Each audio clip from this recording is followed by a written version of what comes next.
And today we are going to explore one of the most interesting and fascinating subject, that is psychology, which we can study with all the three streams, like along with science, along with commerce, along with humanities. So it is a subject that can be studied with any of the stream. So let's explore more on the psychology. So basically, what is psychology? Actual में है क्या? This is like study की अगर लोग different क्यों behave करते हैं, same situations में भी अलग अलग लोगों का बिहेवियर अलग क्यों होता है। और कई बार आपने देखा होगा कि हम बहुत पुरानी चीजें हमें याद रहती हैं, पर अभी जो हमने पढ़ा देखा सुना वो शायद भूल भी जाते हैं, ऐसा क्यों होता है? या हम कहीं पे तो बहुत कॉन्फिडेंट होते हैं और अपने फ्रेंड्स के साथ बात कर रहे हैं, नॉर्मल बात करते हैं, but when we are in front of stage और somebody else, तो हम कंफ्यूज हो जाते हैं, नर्वस हो जाते हैं, व्हाई दिस हैपन। या फिर हम ये बात करें, like if this is a picture in front of you, हम इस पिक्चर को देख के क्या समझ रहे हैं, what we are perceiving from this picture. हर एक पर्सन को इस पिक्चर में डिफरेंट डिफरेंट परसेप्शन हो सकती है, इंटरप्रिटेशन हो सकती है डिफरेंट, डिपेंडिंग अपॉन उसके मेंटल प्रोसेसेस क्या चल रहे हैं, कौन से मोमेंट में है और उस समय क्या क्या मेंटल प्रोसेसेस पूरे। तो this is the study of those mental processes कि हमें क्या दिखाई दे रहा है, हम क्या परसीव कर रहे हैं। Today we are going to explore psychology as a discipline and to find out various career pathways in psychology. So first of all, अगर हम ये करते हैं कि what is psychology? Psychology is a scientific study of behaviour and mental processes. तो जो भी एक पर्सन है उसका क्या बिहेवियर है, कैसे वो सोच रहा है, कैसे वो एक्ट कर रहा है, क्या वो फील कर रहा है, या उसके माइंड में मेंटल प्रोसेसेस क्या क्या चल रहे हैं, all these are studied under psychology. उसकी इमोशंस को समझना, उसकी पर्सनैलिटीज को समझना, उसका लर्निंग स्टाइल को समझना, this all comes under psychology. And if we talk about the goals of the psychology, so these are to describe the behavior of a person, explain his behavior or predict, यानी कि वो किसी एक situation में कैसा behave करेगा, that also comes under psychology. हम उसको प्रिडिक्ट कर सकते हैं कि ऐसी सिचुएशन होगी तो ये पर्सन ऐसा बिहेव करेगा, या हमें कहीं पे किसी के बिहेवियर को मॉडिफाई करना है, चेंज करना है, कंट्रोल करना है, that also comes under psychology. हमने psychology as a subject explore कर लिया, पर अगर हमें साइकोलॉजी कैसे पता चलेगा कि दिस इज फॉर मी, तो उसमें कुछ skills are needed which are good for to be a good psychologist.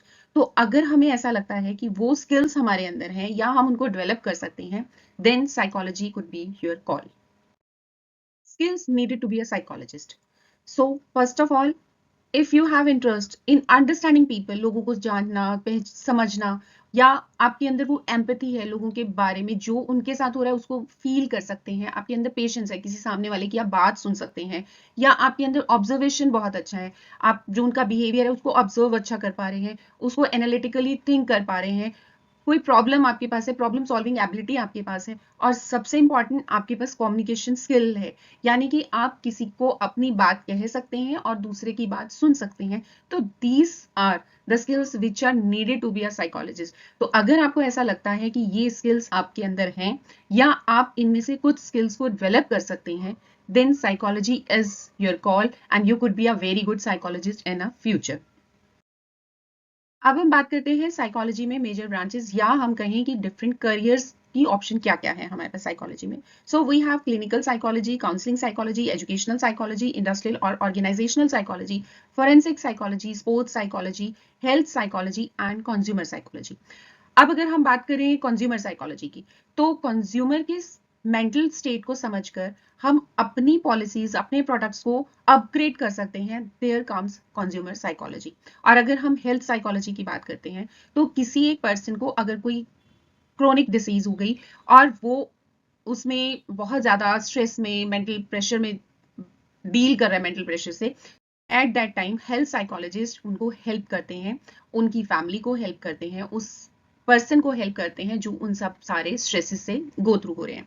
अगर हम बात करते हैं स्पोर्ट्स साइकोलॉजी की, तो जो स्पोर्ट्स पर्सन है वो अपने स्पोर्ट को करते हुए, वहां इतना प्रेशर है, स्ट्रेस है कि विनिंग का, कंपटीशन का, तो वहां जो स्ट्रेसेस से वो मूव अंडरगो हो रहे हैं, वहां वो जिन स्ट्रेसेस को फील कर रहे हैं, उनके गो थ्रू हो रहे हैं, तो उनको डील करवाने के लिए, उनको हैंडल करने के लिए स्पोर्ट्स साइकोलॉजिस्ट हेल्प करते हैं। और एजुकेशनल पाथवे साइकोलॉजी में अगर हमें देखना है तो 11th and 12th में we take psychology as one of the subject and then graduation with psychology, post graduation with psychology और उसके बाद जिस भी particular field में हमें specialization करनी है that specialized course कि जिसमें भी हमें अपना career आगे choose करना है.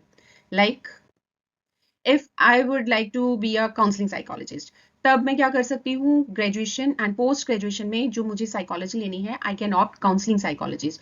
और ये जो काउंसलिंग साइकोलॉजिस्ट होते हैं, these people help by giving therapy और काउंसलिंग सेशंस फॉर स्ट्रेस, और if somebody has relationship issues और लाइफ इश्यूज, तो वहां पे काउंसलिंग साइकोलॉजिस्ट हेल्प करते हैं. और इनका जो वर्क एरिया रहता है, स्कूल है, यूनिवर्सिटीज हैं, एनजीओज एंड क्लिनिक. स्कूल और एजुकेशनल साइकोलॉजिस्ट वर्क करते हैं चिल्ड्रन और एडोलेसेंट्स के साथ.